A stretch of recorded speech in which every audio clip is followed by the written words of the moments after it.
Capítulo 11. El querido ego. Como quiera que superior e inferior son dos secciones de una misma cosa, no está de más sentar el siguiente corolario.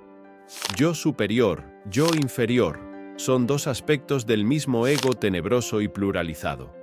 El denominado yo divino, o yo superior, alter ego, o algo por el estilo, es ciertamente una triquiñuela del mí mismo, una forma de autoengaño. Cuando el yo quiere continuar aquí y en el más allá, se autoengaña con el falso concepto de un yo divino inmortal. Ninguno de nosotros tiene un yo verdadero, permanente, inmutable, eterno, inefable, etc. Ninguno de nosotros tiene en verdad una verdadera y auténtica unidad de ser. Desafortunadamente, ni siquiera poseemos una legítima individualidad.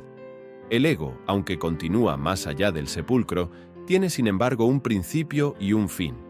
El ego, el yo, nunca es algo individual, unitario, unitotal. Obviamente, el yo es yoes. En el Tíbet oriental a los yoes se les denominan agregados psíquicos, o simplemente valores, sean estos últimos positivos o negativos. Si pensamos en cada yo como una persona diferente, podemos aseverar en forma enfática lo siguiente: dentro de cada persona que vive en el mundo, existen muchas personas. Incuestionablemente, dentro de cada uno de nosotros, viven muchísimas personas diferentes, algunas mejores, otras peores. Cada uno de estos yoes, cada una de estas personas, lucha por la supremacía, quiere ser exclusiva, controla el cerebro intelectual o los centros emocional y motor cada vez que puede, mientras otro lo desplaza. La doctrina de los muchos yoes fue enseñada en el Tíbet oriental por los verdaderos clarividentes, por los auténticos iluminados. Cada uno de nuestros defectos psicológicos está personificado en tal o cual yo. Como quiera que tenemos millares y hasta millones de defectos, ostensiblemente vive mucha gente en nuestro interior. En cuestiones psicológicas hemos podido evidenciar claramente que los sujetos paranoicos, ególatras y mitómanos por nada de la vida abandonarían el culto al querido ego.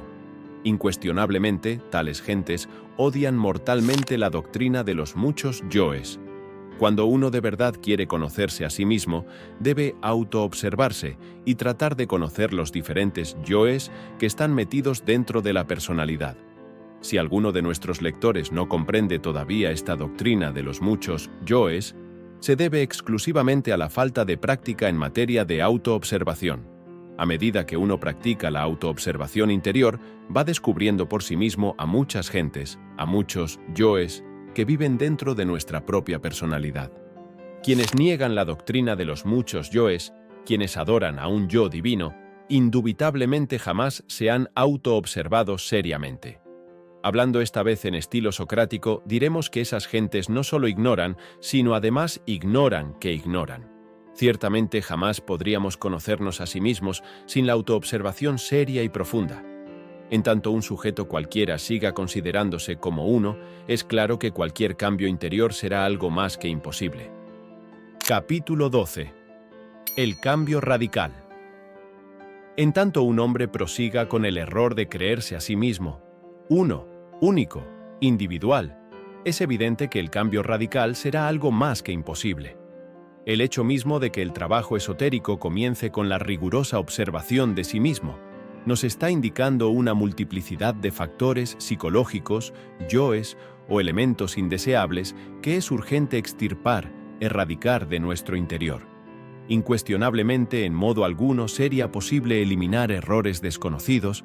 Urge observar previamente aquello que queremos separar de nuestra psiquis. Este tipo de trabajo no es externo, sino interno, y quienes piensen que cualquier manual de urbanidad o sistema ético externo y superficial les pueda llevar al éxito, estarán de hecho totalmente equivocados. El hecho concreto y definitivo de que el trabajo íntimo empiece con la atención concentrada en la observación plena de sí mismo, es motivo más que suficiente como para demostrar que esto exige un esfuerzo personal muy particular de cada uno de nosotros. Hablando francamente y sin ambajes, aseveramos en forma enfática lo siguiente: ningún ser humano podría hacer este trabajo por nosotros. No es posible cambio alguno en nuestra psiquis, sin la observación directa de todo ese conjunto de factores subjetivos que llevamos dentro. Dar por aceptada la multiplicidad de errores, descartando la necesidad de estudio y observación directa de los mismos, significa de hecho una evasiva o escapatoria, una huida de sí mismo, una forma de autoengaño. Solo a través del esfuerzo riguroso de la observación juiciosa de sí mismo, sin escapatorias de ninguna especie, podremos evidenciar realmente que no somos uno, sino muchos. Admitir la pluralidad del yo y evidenciarla a través de la observación rigurosa son dos aspectos diferentes. Alguien puede aceptar la doctrina de los muchos yoes sin haberlo jamás evidenciado.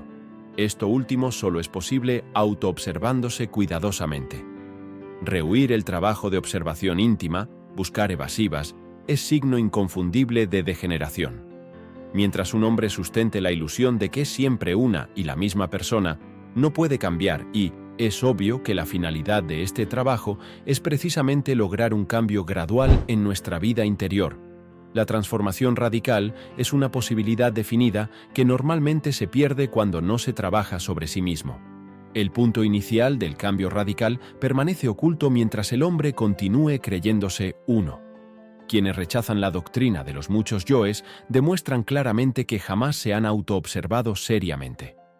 La severa observación de sí mismos sin escapatorias de ninguna especie nos permite verificar por sí mismos el crudo realismo de que no somos uno, sino muchos.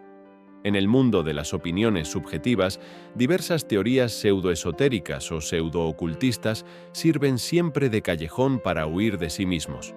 Incuestionablemente, la ilusión de que se es siempre una y la misma persona sirve de escollo para la autoobservación.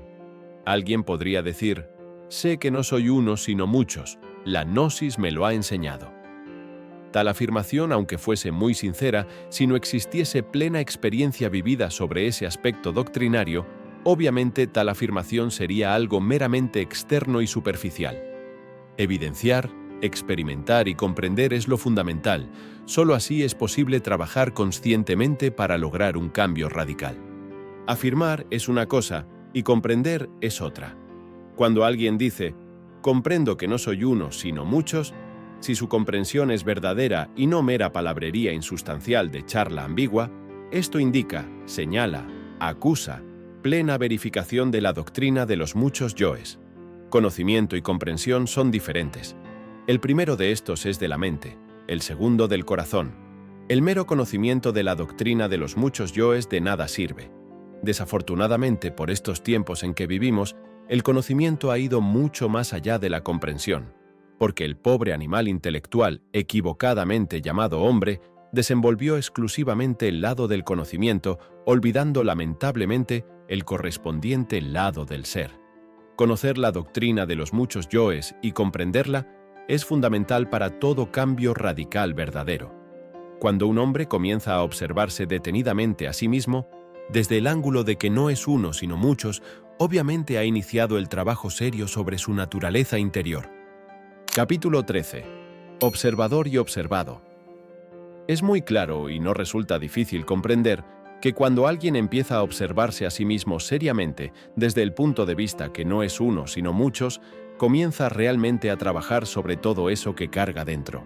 Es óbice, obstáculo, tropiezo, para el trabajo de autoobservación íntima, los siguientes defectos psicológicos: mitomanía, delirio de grandeza, creerse un dios; egolatría, creencia en un yo permanente; adoración a cualquier especie de alter ego; paranoia, sabiondez, autosuficiencia, engreimiento, creerse infalible, orgullo místico, persona que no sabe ver el punto de vista ajeno.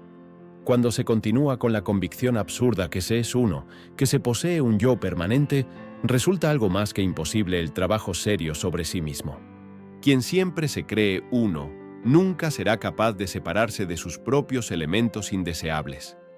Considerará a cada pensamiento, sentimiento, deseo, emoción, pasión, afecto, etc., como funcionalismos diferentes, inmodificables, de su propia naturaleza, y hasta se justificará ante los demás diciendo que tales o cuales defectos personales son de carácter hereditario.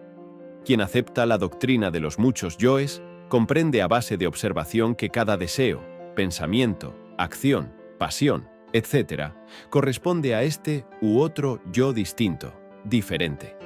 Cualquier atleta de la autoobservación íntima trabaja muy seriamente dentro de sí mismo y se esfuerza por apartar de su psiquis los diversos elementos indeseables que carga dentro. Si uno de verdad y muy sinceramente comienza a observarse internamente, resulta dividiéndose en dos: observador y observado. Si tal división no se produjera, es evidente que nunca daríamos un paso adelante en la vía maravillosa del autoconocimiento. ¿Cómo podríamos observarnos a sí mismos si cometemos el error de no querer dividirnos entre observador y observado? Si tal división no se produjera, es obvio que nunca daríamos un paso adelante en el camino del autoconocimiento. Indubitablemente, cuando esta división no se sucede, continuamos identificados con todos los procesos del yo pluralizado. Quien se identifica con los diversos procesos del yo pluralizado es siempre víctima de las circunstancias. ¿Cómo podría modificar circunstancias aquel que no se conoce a sí mismo? ¿Cómo podría conocerse a sí mismo quien nunca se ha observado internamente? ¿De qué manera podría alguien autoobservarse si no se divide previamente en observador y observado? Ahora bien, nadie puede empezar a cambiar radicalmente en tanto no sea capaz de decir: este deseo es un yo animal que debo eliminar. Este pensamiento egoísta es otro yo que me atormenta y que necesito desintegrar. Este sentimiento que hiere mi corazón es un yo intruso que necesito reducir a polvareda cósmica, etc. Naturalmente, esto es imposible para quien nunca se ha dividido entre observador y observado. Quien toma todos sus procesos psicológicos como funcionalismos de un yo único, individual y permanente, se encuentra tan identificado con todos sus errores, los tiene tan unidos a sí mismo, que ha perdido por tal motivo la capacidad para separarlos de su psiquis. Obviamente, personas así jamás pueden cambiar radicalmente, son gentes condenadas al más rotundo fracaso. Capítulo 14. Pensamientos negativos. Pensar profundamente y con plena atención resulta extraño por esta época involutiva y decadente. Del centro intelectual surgen diversos pensamientos provenientes, no de un yo permanente como suponen neciamente los ignorantes ilustrados, sino de los diferentes yoes en cada uno de nos. Cuando un hombre está pensando, cree firmemente que él en sí mismo y por sí mismo está pensando. No quiere darse cuenta el pobre mamífero intelectual que los múltiples pensamientos que por su entendimiento cruzan tienen su origen en los distintos yoes que llevamos dentro. Esto significa que no somos verdaderos individuos pensantes. Realmente todavía no tenemos mente individual. Sin embargo, cada uno de los diferentes yoes que cargamos dentro usa nuestro centro intelectual, lo utiliza cada vez que puede para pensar. Absurdo sería, pues, identificamos con tal o cual pensamiento negativo y perjudicial, creyéndolo propiedad particular. Obviamente, este o aquel pensamiento negativo proviene de cualquier yo que en un momento dado ha usado abusivamente nuestro centro intelectual.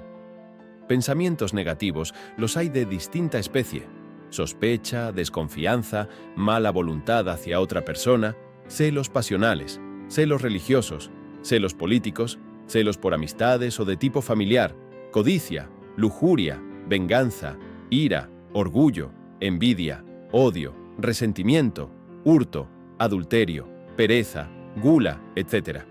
Realmente son tantos los defectos psicológicos que tenemos, que aunque tuviéramos paladar de acero y 1000 lenguas para hablar, no alcanzaríamos a enumerarlos cabalmente. Como secuencia o corolario de lo antes dicho, resulta descabellado identificarnos con los pensamientos negativos. Como quiera que no es posible que exista efecto sin causa, afirmamos solemnemente que nunca podría existir un pensamiento por sí mismo, por generación espontánea. La relación entre pensador y pensamiento es ostensible. Cada pensamiento negativo tiene su origen en un pensador diferente. En cada uno de nos existen tantos pensadores negativos, cuantos pensamientos de la misma índole. Mirada esta cuestión desde el ángulo pluralizado de pensadores y pensamientos, sucede que cada uno de los yoes que cargamos en nuestra psiquis es ciertamente un pensador diferente. Incuestionablemente, dentro de cada uno de nos existen demasiados pensadores. Sin embargo, Cada uno de estos, a pesar de ser tan solo parte, se cree el todo en un momento dado. Los mitómanos, los ególatras, los narcisistas, los paranoicos nunca aceptarían la tesis de la pluralidad de pensadores, porque se quieren demasiado a sí mismos. Se sienten el papá de Tarzán o la mamá de los pollitos. ¿Cómo podrían tales gentes anormales aceptar la idea de que no poseen una mente individual, genial, maravillosa? Sin embargo, tales sabiondos piensan de sí mismos lo mejor y hasta se visten con la túnica de Aristipo para demostrar sabiduría y humildad. Cuenta por ahí la leyenda de los siglos que Aristipo, queriendo demostrar sabiduría y humildad, se vistió con una vieja túnica llena de remiendos y agujeros. Empuñó con la diestra el bastón de la filosofía y se fue por las calles de Atenas. Dicen que cuando Sócrates le vio venir, exclamó con gran voz: «Oh Aristipo, se ve tu vanidad a través de los agujeros de tu vestidura». Quien no vive siempre en estado de alerta novedad, alerta percepción, pensando que está pensando, se identifica fácilmente con cualquier pensamiento negativo. De resultado de esto, fortalece lamentablemente el poder siniestro del yo negativo, autor del correspondiente pensamiento en cuestión. Cuanto más nos identificamos con un pensamiento negativo, tanto más esclavos seremos del correspondiente yo que le caracteriza.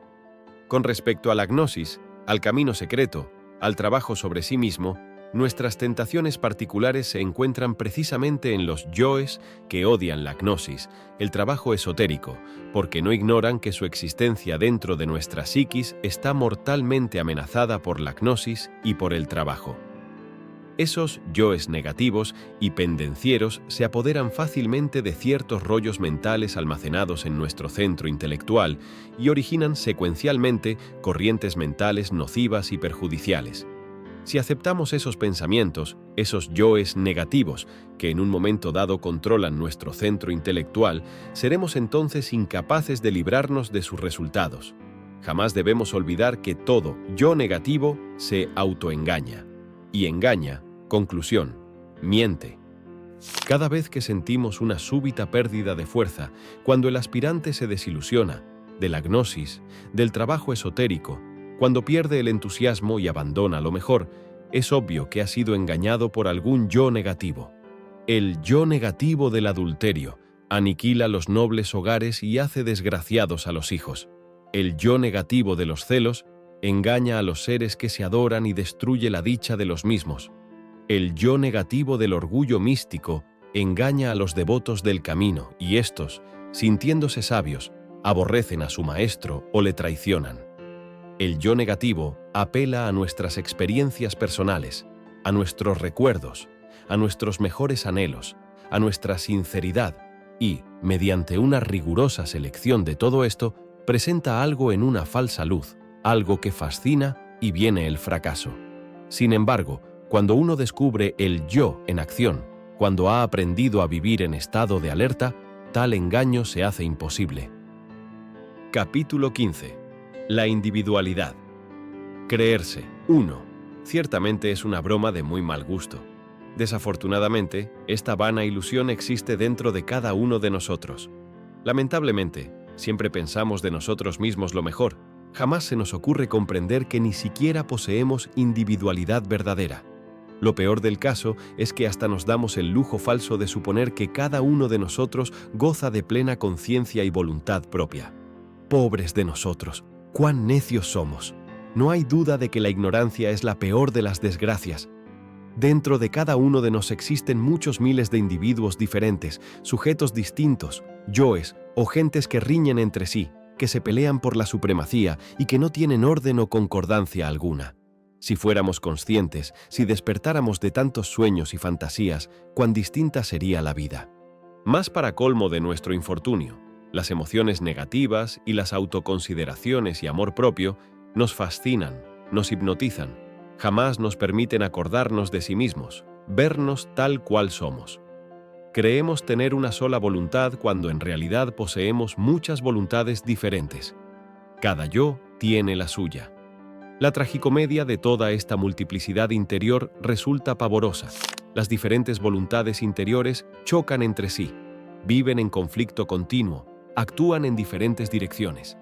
Si tuviéramos verdadera individualidad, si poseyéramos una unidad en vez de una multiplicidad, tendríamos también continuidad de propósitos, conciencia despierta, voluntad particular, individual. Cambiar es lo indicado. Sin embargo, debemos empezar por ser sinceros con nosotros mismos. Necesitamos hacer un inventario psicológico de sí mismos para conocer lo que nos sobra y lo que nos falta.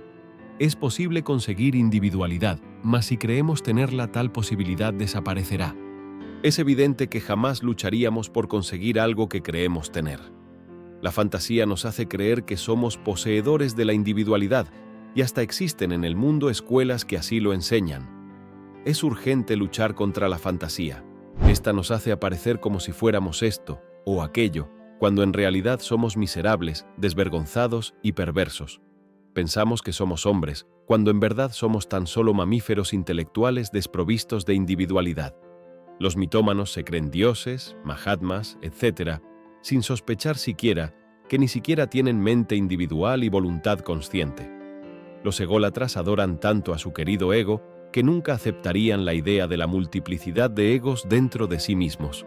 Los paranoicos, con todo el orgullo clásico que les caracteriza, ni siquiera leerán este libro. Es indispensable luchar a muerte contra la fantasía acerca de nosotros mismos, si es que no queremos ser víctimas de emociones artificiales y experiencias falsas que, además de ponernos en situaciones ridículas, detienen toda posibilidad de desarrollo interior. El animal intelectual está tan hipnotizado por su fantasía que sueña que es león o águila cuando en verdad no es más que un vil gusano del lodo de la tierra. El mitómano jamás aceptaría estas afirmaciones renglones arriba hechas. Obviamente él se siente archihierofante, digan lo que digan, sin sospechar que la fantasía es meramente nada, nada sino fantasía. La fantasía es una fuerza real que actúa universalmente sobre la humanidad y que mantiene al humanoide intelectual en estado de sueño, haciéndole creer que ya es un hombre, que posee verdadera individualidad, voluntad, conciencia despierta, mente particular, etc. Cuando pensamos que somos uno, no podemos movernos de donde estamos en sí mismos. Permanecemos estancados y por último degeneramos, involucionamos. Cada uno de nos se encuentra en determinada etapa psicológica y no podremos salir de la misma, a menos que descubramos directamente a todas esas personas o yoes que viven dentro de nuestra persona. Es claro que mediante la autoobservación íntima podremos ver a las gentes que viven en nuestra psiquis y que necesitamos eliminar para lograr la transformación radical. Esta percepción, esta autoobservación, cambia fundamentalmente todos los conceptos equivocados que sobre sí mismos teníamos y como resultado evidenciamos el hecho concreto de que no poseemos verdadera individualidad. Mientras no nos autoobservemos, viviremos en la ilusión de que somos uno y en consecuencia nuestra vida será equivocada. No es posible relacionarnos correctamente con nuestros semejantes mientras no se realice un cambio interior en el fondo de nuestra psiquis. Cualquier cambio íntimo exige la eliminación previa de los yoes que llevamos dentro. De ninguna manera podríamos eliminar tales yoes si no los observamos en nuestro interior. Aquellos que se sienten, 1. Que piensan de sí mismos lo mejor, que nunca aceptarían la doctrina de los muchos, tampoco desean observar a los yoes y por lo tanto cualquier posibilidad de cambio se hace en ellos imposible. No es posible cambiar si no se elimina. Mas quien se siente poseedor de la individualidad, si aceptase que debe eliminar, ignoraría realmente qué es lo que debe eliminar. Empero, no debemos olvidar que quien cree ser uno, autoengañado, cree que sí sabe lo que debe eliminar, mas en verdad ni siquiera sabe que no sabe, es un ignorante ilustrado.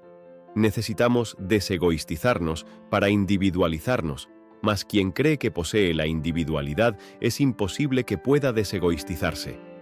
La individualidad es sagrada en un 100%, raros son los que la tienen, mas todos piensan que la tienen. ¿Cómo podríamos eliminar yo's si creemos que tenemos un yo único? Ciertamente, solo quien jamás se ha autoobservado seriamente piensa que tiene un yo único. Empero debemos ser muy claros en esta enseñanza porque existe el peligro psicológico de confundir a la individualidad auténtica con el concepto de alguna especie de yo superior o algo por el estilo. La individualidad sagrada está mucho más allá de cualquier forma de yo. Es lo que es, lo que siempre ha sido y lo que siempre será. La legítima individualidad es el ser, y la razón de ser del ser es el mismo ser. Distíngase entre el ser y el yo. Quienes confunden al yo con el ser, ciertamente nunca se han autoobservado seriamente. En tanto continúe la esencia, la conciencia, embotellada entre todo ese conjunto de yoes que llevamos dentro, el cambio radical será algo más que imposible. Capítulo 16. El libro de la vida. Una persona es lo que es su vida. Eso que continúa más allá de la muerte es la vida. Este es el significado del libro de la vida que se abre con la muerte. Mirada esta cuestión desde un punto de vista estrictamente psicológico, un día cualquiera de nuestra vida es realmente una pequeña réplica de la totalidad de la vida. De todo esto podemos inferir lo siguiente: si un hombre no trabaja sobre sí mismo hoy, no cambiará nunca. Cuando se afirma que se quiere trabajar sobre sí mismo y no se trabaja hoy aplazando para mañana, tal afirmación será un simple proyecto y nada más, porque en el hoy está la réplica de toda nuestra vida. Existe por ahí un dicho vulgar que dice: no dejéis para mañana lo que se puede hacer hoy mismo. Si un hombre dice: trabajaré sobre mí mismo mañana, nunca trabajará sobre sí mismo, porque siempre habrá un mañana. Esto es muy similar a cierto aviso, anuncio o letrero que algunos comerciantes ponen en sus tiendas: hoy no fío, mañana sí. Cuando algún necesitado llega a solicitar crédito, topa con el terrible aviso, y si vuelve al otro día, encuentra otra vez el desdichado anuncio o letrero. Esto es lo que se llama en psicología la enfermedad del mañana. Mientras un hombre diga mañana, nunca cambiará. Necesitamos con urgencia máxima, inaplazable, trabajar sobre sí mismo hoy, no soñar perezosamente en un futuro o en una oportunidad extraordinaria. Esos que dicen: voy antes a hacer esto o aquello y luego trabajaré. Jamás trabajarán sobre sí mismos. Esos son los moradores de la tierra mencionados en las Sagradas Escrituras. Conocí a un poderoso terrateniente que decía: necesito primero redondearme y luego trabajar sobre mí mismo. Cuando enfermó de muerte le visité. Entonces le hice la siguiente pregunta: ¿todavía queréis redondearte? Lamento de verdad haber perdido el tiempo, me respondió. Días después murió, después de haber reconocido su error. Aquel hombre tenía muchas tierras, pero quería adueñarse de las propiedades vecinas, redondearse, a fin de que su hacienda quedase exactamente limitada por 4 caminos. Basta a cada día su afán, dijo el gran Kabir Jesús. Autoobservarnos hoy mismo en lo tocante al día siempre recurrente, miniatura de nuestra vida entera. Cuando un hombre comienza a trabajar sobre sí mismo, hoy mismo cuando observa sus disgustos y penas, marcha por el camino del éxito. No sería posible eliminar lo que no conocemos. Debemos observar antes nuestros propios errores. Necesitamos no solo conocer nuestro día, sino también la relación con el mismo. Hay cierto día ordinario que cada persona experimenta directamente, excepto los sucesos insólitos, inusitados. Resulta interesante observar la recurrencia diaria, la repetición de palabras y acontecimientos para cada persona, etc. Esa repetición o recurrencia de eventos y palabras merece ser estudiada, nos conduce al autoconocimiento. Capítulo 17. Criaturas mecánicas. De ninguna manera podríamos negar la ley de recurrencia procesándose en cada momento de nuestra vida. Ciertamente en cada día de nuestra existencia existe repetición de eventos, estados de conciencia, palabra, deseos, pensamientos, voliciones, etc. Es obvio que cuando uno no se autoobserva, no puede darse cuenta de esta incesante repetición diaria. Resulta evidente que quien no siente interés alguno por observarse a sí mismo, tampoco desea trabajar para lograr una verdadera transformación radical. Para colmo de los colmos, hay gentes que quieren transformarse sin trabajar sobre sí mismos. No negamos el hecho de que cada cual tiene derecho a la real felicidad del espíritu, mas también es cierto que la felicidad sería algo más que imposible si no trabajamos sobre sí mismos. Uno puede cambiar íntimamente, cuando de verdad consigue modificar sus reacciones ante los diversos hechos que le sobrevienen diariamente. Empero no podríamos modificar nuestra forma de reaccionar ante los hechos de la vida práctica, si no trabajáramos seriamente sobre sí mismos. Necesitamos cambiar nuestra manera de pensar, ser menos negligentes, volvernos más serios y tomar la vida en forma diferente, en su sentido real y práctico. Empero, si continuamos así tal como estamos, comportándonos en la misma forma todos los días, repitiendo los mismos errores, con la misma negligencia de siempre, cualquier posibilidad de cambio quedará de hecho eliminada. Si uno de verdad quiere llegar a conocerse a sí mismo, debe empezar por observar su propia conducta ante los sucesos de cualquier día de la vida. No queremos decir con esto que no deba uno observarse a sí mismo diariamente, solo queremos afirmar que se debe empezar por observar un primer día. En todo debe haber un comienzo, y empezar por observar nuestra conducta en cualquier día de nuestra vida es un buen comienzo. Observar nuestras reacciones mecánicas ante todos esos pequeños detalles de alcoba, hogar, comedor, casa, calle, trabajo, etc. Lo que uno dice, siente y piensa es ciertamente lo más indicado. Lo importante es ver luego cómo o de qué manera puede uno cambiar esas reacciones. Empero, si creemos que somos buenas personas, que nunca nos comportamos en forma inconsciente y equivocada, nunca cambiaremos. Ante todo, necesitamos comprender que somos personas máquinas, simples marionetas controladas por agentes secretos, por yoes ocultos. Dentro de nuestra persona viven muchas personas. Nunca somos idénticos. A veces se manifiesta en nosotros una persona mezquina, otras veces una persona irritable, en cualquier otro instante una persona espléndida, benevolente, más tarde una persona escandalosa o calumniadora, después un santo, luego un embustero, etc. Tenemos gente de toda clase dentro de cada uno de nosotros, yoes de toda especie. Nuestra personalidad no es más que una marioneta, un muñeco parlante, algo mecánico. Empecemos por comportarnos conscientemente durante una pequeña parte del día. Necesitamos dejar de ser simples máquinas, aunque sea durante por breves minutos diarios. Esto influirá decisivamente sobre nuestra existencia. Cuando nos autoobservamos y no hacemos lo que tal o cual yo quiere, es claro que empezamos a dejar de ser máquinas. Un solo momento, en que se está bastante consciente como para dejar de ser máquina, si se hace voluntariamente, suele modificar radicalmente muchas circunstancias desagradables. Desgraciadamente vivimos diariamente una vida mecanicista, rutinaria, absurda.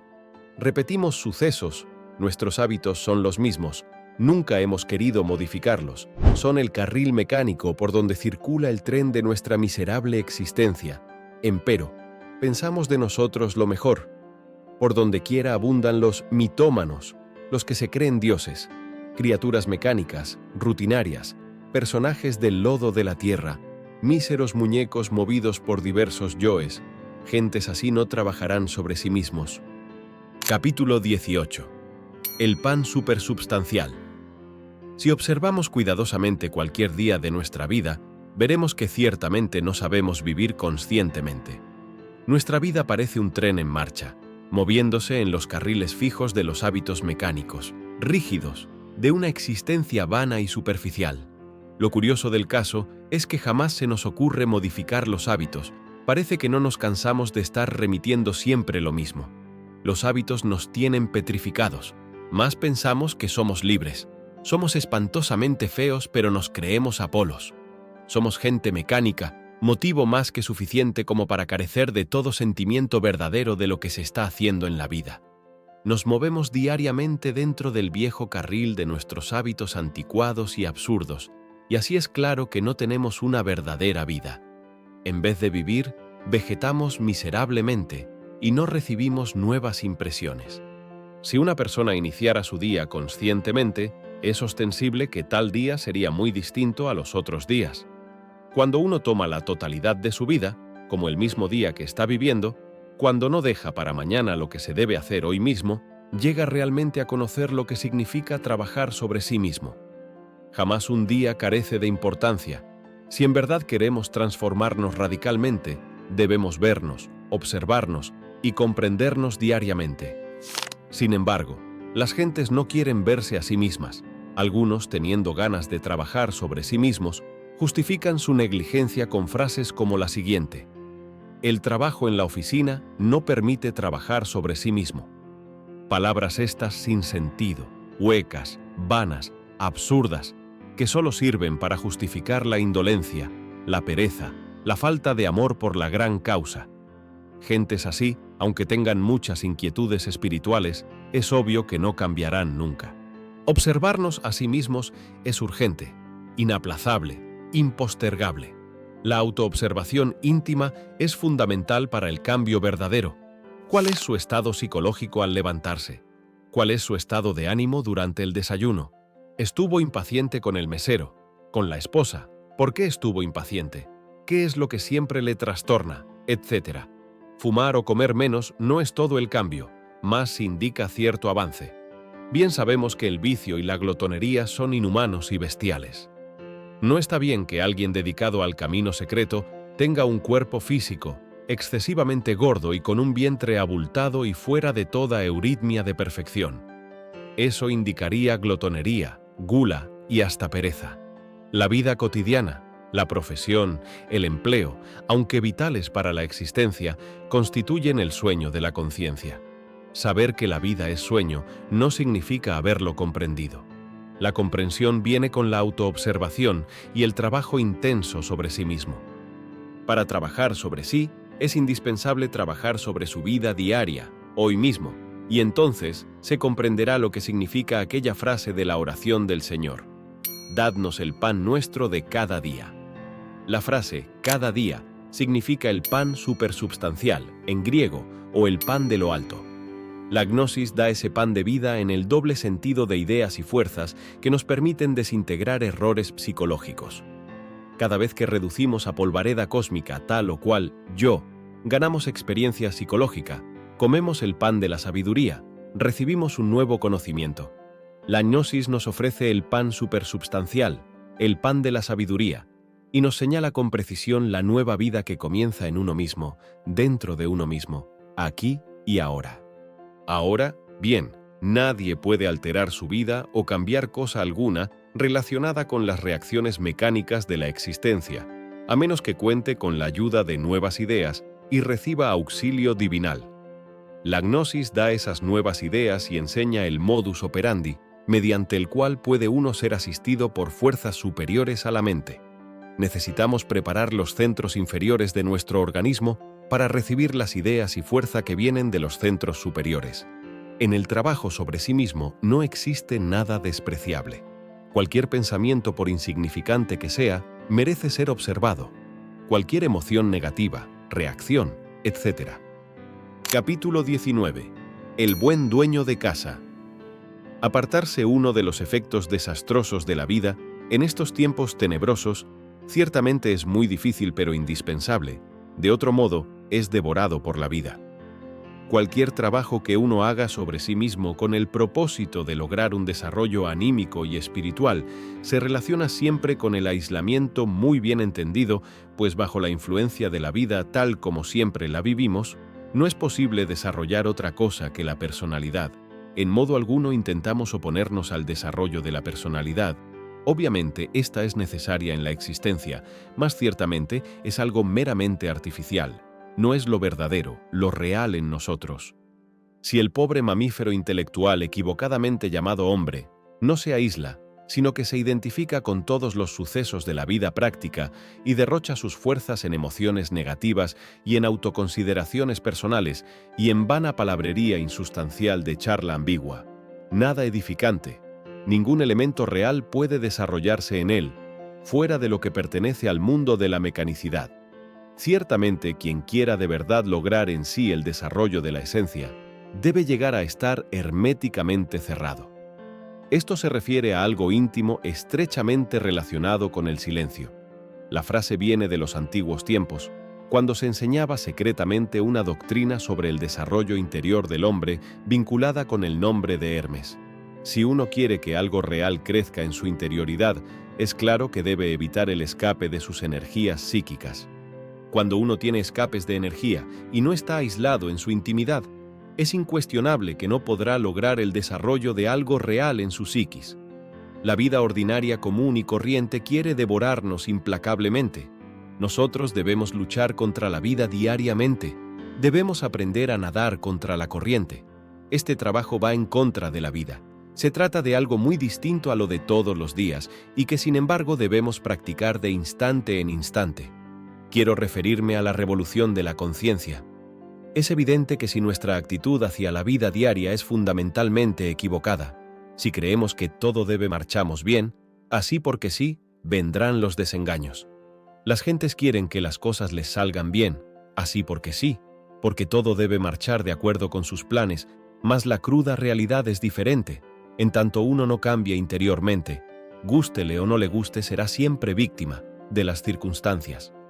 Se dice y se escribe sobre la vida muchas estupideces sentimentales, mas este tratado de psicología revolucionaria es diferente.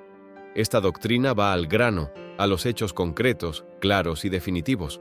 Afirma enfáticamente que el animal intelectual, equivocadamente llamado hombre, es un bípedo mecánico, inconsciente, dormido. El buen dueño de casa jamás aceptaría la psicología revolucionaria. Cumple con todos sus deberes como padre, esposo, etc., y por ello piensa de sí mismo lo mejor, pero solo sirve a los fines de la naturaleza y eso es todo. Por oposición diremos que también existe el buen dueño de casa, que nada contra la corriente, que no quiere dejarse devorar por la vida. Empero, estos sujetos son muy escasos en el mundo, no abundan nunca. Cuando uno piensa de acuerdo con las ideas de este tratado de psicología revolucionaria, obtiene una correcta visión de la vida. Capítulo 20. Los dos mundos. Observar y observarse a sí mismo son dos cosas completamente diferentes. Sin embargo, ambas exigen atención. En la observación, la atención es orientada hacia afuera, hacia el mundo exterior, a través de las ventanas de los sentidos. En la autoobservación de sí mismo, la atención es orientada hacia adentro, y para ello los sentidos de percepción externa no sirven, motivo este más que suficiente como para que sea difícil al neófito la observación de sus procesos psicológicos íntimos. El punto de partida de la ciencia oficial en su lado práctico es lo observable. El punto de partida del trabajo sobre sí mismo es la autoobservación, lo autoobservable. Incuestionablemente estos dos puntos de partida renglones arriba citados nos llevan a direcciones completamente diferentes. ¿Podría alguien envejecer enfrascado entre los dogmas transigentes de la ciencia oficial, estudiando fenómenos externos, observando células, átomos, moléculas, soles, estrellas, cometas, etc., sin experimentar dentro de sí mismo ningún cambio radical? La clase de conocimiento que transforma interiormente a alguien jamás podría lograrse mediante la observación externa. El verdadero conocimiento que realmente puede originar en nosotros un cambio interior fundamental tiene por basamento la autoobservación directa de sí mismo. Es urgente decirle a nuestros estudiantes gnósticos que se observen a sí mismos y en qué sentido deben autoobservarse y las razones para ello. La observación es un medio para modificar las condiciones mecánicas del mundo. La autoobservación interior es un medio para cambiar íntimamente. Como secuencia o corolario de todo esto, podemos y debemos afirmar en forma enfática que existen dos clases de conocimiento, el externo y el interno, y que a menos que tengamos en sí mismos el centro magnético que pueda diferenciar las calidades del conocimiento, esta mezcla de los dos planos u órdenes de ideas podrían llevarnos a la confusión. Sublimes doctrinas pseudoesotéricas con marcado cientificismo de fondo pertenecen al terreno de lo observable, sin embargo son aceptadas por muchos aspirantes como conocimiento interno. Nos encontramos pues ante dos mundos, el exterior y el interior. El primero de estos es percibido por los sentidos de percepción externa. El segundo solo puede ser perceptible mediante el sentido de autoobservación interna. Pensamientos, ideas, emociones, anhelos, esperanzas, desengaños, etc., son interiores, invisibles para los sentidos ordinarios, comunes y corrientes, y sin embargo son para nosotros más reales que la mesa del comedor o los sillones de la sala. Ciertamente nosotros vivimos más en nuestro mundo interior que en el exterior. Esto es irrefutable, irrebatible. En nuestros mundos internos, en nuestro mundo secreto, amamos, deseamos, sospechamos, bendecimos, maldecimos, anhelamos, sufrimos, gozamos, somos defraudados, premiados, etc. Incuestionablemente los dos mundos interno y externo son verificables experimentalmente. El mundo exterior es lo observable. El mundo interior es lo autoobservable en sí mismo y dentro de sí mismo, aquí y ahora. Quien de verdad quiera conocer los mundos internos del planeta Tierra, o del sistema solar o de la galaxia en que vivimos, debe conocer previamente su mundo íntimo, su vida interior, particular, sus propios mundos internos. Hombre, conócete a ti mismo y conocerás al universo y a los dioses. Cuanto más se explore este mundo interior llamado uno mismo, tanto más comprenderá que vive simultáneamente en dos mundos, en dos realidades, en dos ámbitos, el exterior y el interior. Del mismo modo que a uno le es indispensable aprender a caminar en el mundo exterior para no caer en un precipicio, no extraviarse en las calles de la ciudad, seleccionar sus amistades, no asociarse con perversos, no comer veneno, etc., así también mediante el trabajo psicológico sobre sí mismo, aprendamos a caminar en el mundo interior, el cual es explorable mediante la autoobservación de sí. Realmente el sentido de autoobservación de sí mismo se encuentra atrofiado en la raza humana decadente de esta época tenebrosa en que vivimos.